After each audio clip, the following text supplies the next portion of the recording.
Namaste and welcome. I am Pratim Ranjan Bose and you are listening to my podcast Perspective. In this episode, I will share my views on how India is getting its acts together to ensure access to key minerals like lithium, cobalt, nickel, rare earth, etc., that would dominate the energy and technology space in the future. Currently, the country is hugely dependent on imports, particularly from China, for these minerals. At the recently concluded India International Trade Fair 2023, India's Mining Secretary V.L. Kantharao announced the plan to auction 20 mineral blocks for lithium and graphite mining.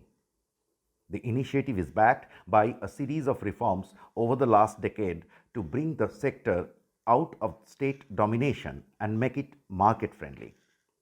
A renewed focus was given on exploration of strategic minerals. The results have now started coming. Between February and October 2023, the Geological Survey of India announced lithium finds in Jammu and Kashmir, Rajasthan, Karnataka, and Jharkhand. At 5.9 million tons prognostic reserve, the JK find looks big. Touted as white gold, lithium is critical for energy transition, aerospace, defense, and telecommunication. The GSI exploration is preliminary in nature. India needs intense high-density commercial-scale drilling to ascertain the recoverable reserves. However, given the strategic nature of the minerals, the find may go a long way in strengthening the supply chain, reducing import dependence, and protecting the economy from any strategic shock. Currently, India imports its entire lithium needs.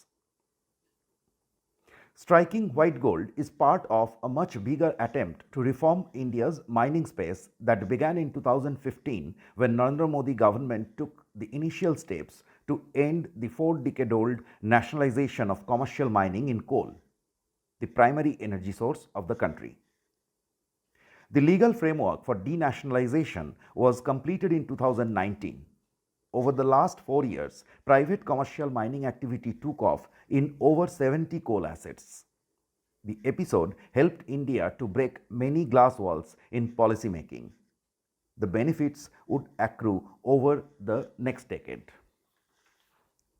In July this year, India released a list of 30 minerals which are critical for the national economy. Most are found deep-seated reserves. Many were strictly government domain, and the state sector failed miserably in their exploration and production.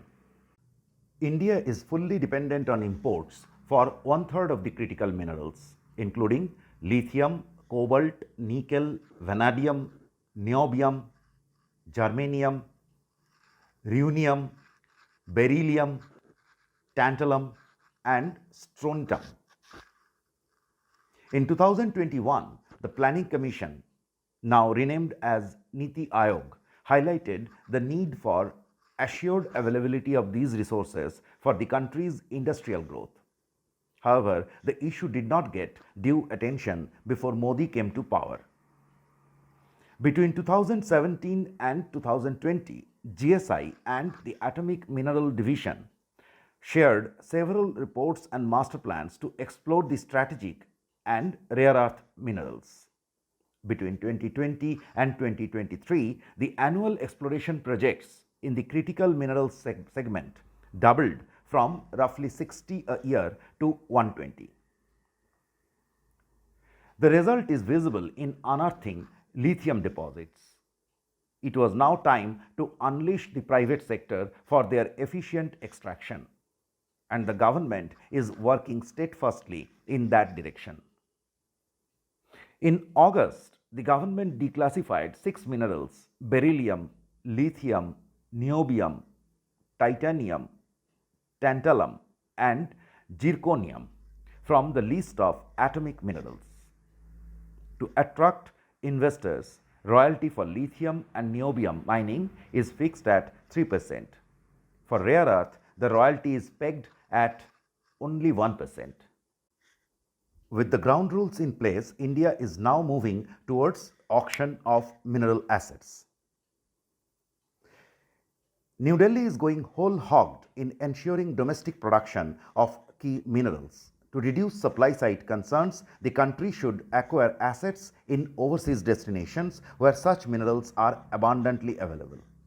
India has already formed a special purpose vehicle, Khanij Bidesh India Limited or KABIL, with equity contribution from state-owned National Aluminium Company, Hindustan Copper and Mineral Exploration Company to acquire lithium, cobalt, rare earth and other such assets abroad. The job is easier said than done. The state sector JVs did not prove effective in acquiring energy assets abroad in the past. The international coal ventures promoted by Coal India, NTPC, SAIL and others was a big failure. Hopefully, the Modi government will be able to solve the riddle this time. According to a government release, Kabil has engagements with countries like Argentina, Australia, etc. to acquire critical and strategic mineral assets. Thank you for listening to Perspective. If you like this episode, please share and subscribe.